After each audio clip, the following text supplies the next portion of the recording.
Hello po, pasalo assume kapitbahay po namin sila Kuya Lance. Ito po, assume balance. Nahulugan na po kasi ito. Bale, ito turnover last 2021 pa sa community po namin. Anyways, ito po ang pinaka-actual ko, unit na po na pinapa-assume. Perimeter fence po ito, wala po itong katalikuran. Parehong-pareho po ito ng pagsibol na ino-offer namin. Kaya nga lang po ito'y mababa ang monthly nito. Ang first owner po na to sila Kuya Lance, papa-assume lang nila. Bali, 6,000 lang po ang monthly neto para kang nakapagsinag.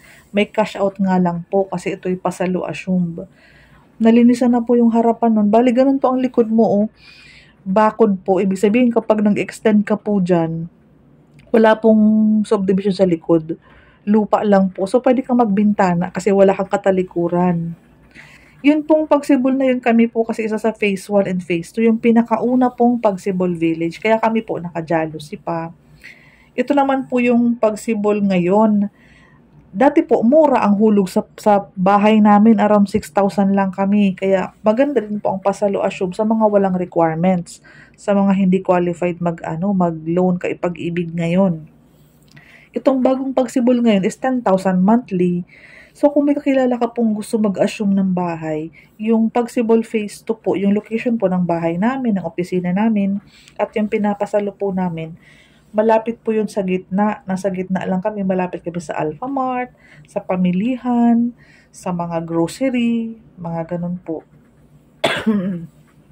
Malapit po kami sa mga pharmacy. Yun po ang maganda sa location po namin. Kasi po kami yung pinakaunang pagsibol. Malapit lang din po ang sakayan ng tricycle. So kung may kakilala ka po na interesado mag-assume ng pasalo pagsibol village, ayan po, paki-directly PM yung aking Facebook.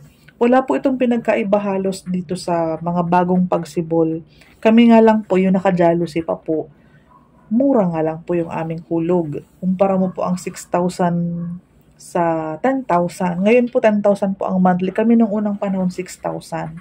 Saka yung location po namin is mas bungad dahil una po ginawa yung subdivision namin. Okay po. Legit naman po ang mga pasalo. May mga ano naman po yan. May mga dokumento, notaryo. Direct to owner lang po tayo. Kila Kuya Sir Lance lang tayo makikipag-usap. Kami naman po yung inyong yung pipirma po na witness na nagkabayaran po, na nagbigay na po ng dokumento, nagbigay na ng susi. Ito po, pag nagkabayaran na po, pwede na po itong malipatan. Kasi nga po, yung bahay talaga is na loan take off sa pag-ibig yon. Pag-aari po talaga yun ng unang may-ari. Okay po? Pag loan mo sa pag-ibig, sa'yo po nakapangalan yung loan. Pag pasalo po, nakapangalan pa po yan sa unang may-ari. Ano po? Para malinaw.